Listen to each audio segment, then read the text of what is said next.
I'm gonna do the intro while you watch me half-heartedly try to do the thing that Hannibal does. But anyway, there's not a soul on this earth that can convince me that eggs are not the benchmark test for cooking techniques.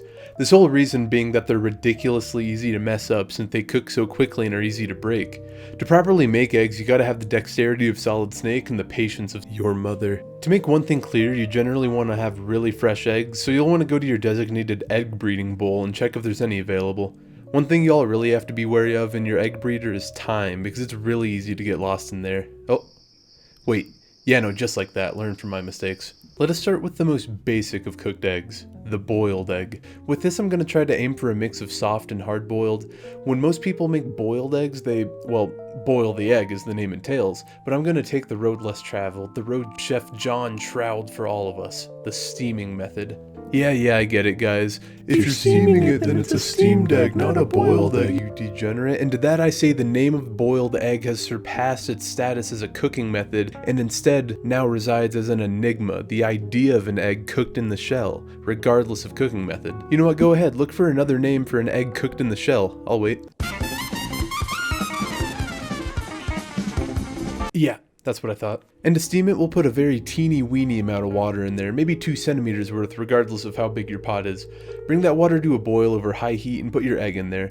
Then you'll want to put a lid on and reduce the heat to medium or medium high, whatever keeps the water at a simmer. This is one of the few times where I'll use a timer because it's impossible to tell when an egg is done when it's locked up. Of course you can always employ the book that never did anything for me test, but I don't really like to since the yield is low and it's hard to get the shards out of the actual meat of the egg. Now while my egg is steaming, I can explain why I chose this over boiling. It's really simple really. First, it cooks faster. Second, it makes the egg easier to peel. Third, you don't have to waste as much water filling the pot to stop the steaming process.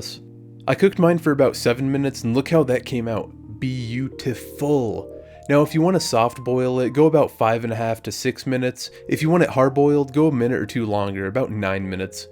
A note, that gross green ring around the yolk forms if it's overcooked, which happens a lot with traditionally boiled eggs. Now let's do the same thing but out of the shell, a poached egg. People really overhype the difficulty of poaching an egg. It's essentially the same as a traditional boiled egg, but you stir the water and crack an egg in it. There are many ways to do this, but this is the way I found foolproof and simplest. Just put a pot of water over high heat to boil, then you'll want to put a splash of vinegar in the water. Any vinegar will do. The vinegar is pretty essential since it makes the egg whites cook faster as soon as it hits the water. If you don't put vinegar in there, it won't be detrimental, but the egg whites won't be as perfectly wrapped around the yolk, and instead it'll be very spread out and stringy like you'll see a little bit here. But anyway, when the water's boiling, make sure you have your egg ready. Turn off the heat, take a spoon or something and stir the water circularly quite vigorously. You want a vortex to form in the center, a little whirlpool. When that's spinning, crack your egg right in the center and immediately cover with the lid off of the heat. Let sit for about 5 minutes, and if you have an electric stove, move the egg to another burner because the one you used will still be hot for a while. Then you can just fish that out with a slotted spoon and serve with whatever you want. Pan-cooked eggs don't need much explaining except for sunny side up eggs. For this you can simply get a greased nonstick pan and crack the egg on there on a low heat, a really low heat. Then just let it sit. Eventually the whites will cook and the yolk will get warmed through. For every other type of pan egg, like a fried egg or something, you can just toss and flip it as much as you want. It's really hard to mess that up. Now finally for the American breakfast cake. Fight me, but I don't count pancakes or waffles or cereal as breakfast. The omelette, and also scrambled eggs. Omelettes and scrambled eggs are cooked the exact same way, just differing at the end. I'm not talking about Gordon Ramsay scrambled eggs though. I don't like having chicken embryo soup for breakfast. To make both of these is pretty simple, but it'll test your technique and dexterity unlike the other ones which just needed patience. Personally, I don't like using cream in my eggs, namely because I'm lactose, but also because I like the creamy texture with the egg by itself. But if you want to put cream or cheese or toothpaste in your eggs, then go ahead, I ain't judging or stopping you. Regardless, you want to beat your egg heavily before cooking.